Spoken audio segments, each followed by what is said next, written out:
అందరికీ నమస్తే నల్లా వెల్కమ్ టు సాఫ్ సీదా ముచ్చట.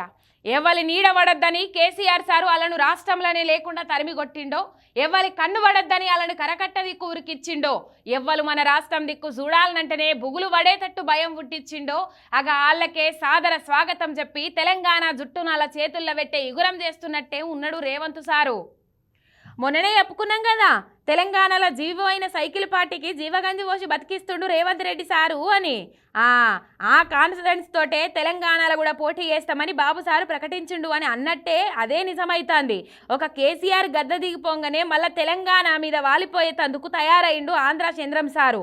విభజన సమస్యల పరిష్కారం అనే ఫ్యాన్సీ పేరు మీద ఇద్దరు అధికారికంగా మిలాఖతయ్యే కార్యం పెట్టుకుండ్రు. ఈ నెల 6 తారీఖు నాడు గురు శిష్యులు ఇద్దరు కలుసుకోబోతున్నారు. విభజన సమస్యలట ఏమున్నాయి, ఇంకా ప్రధాన సమస్యలన్నీ తీరిపోయినాయి.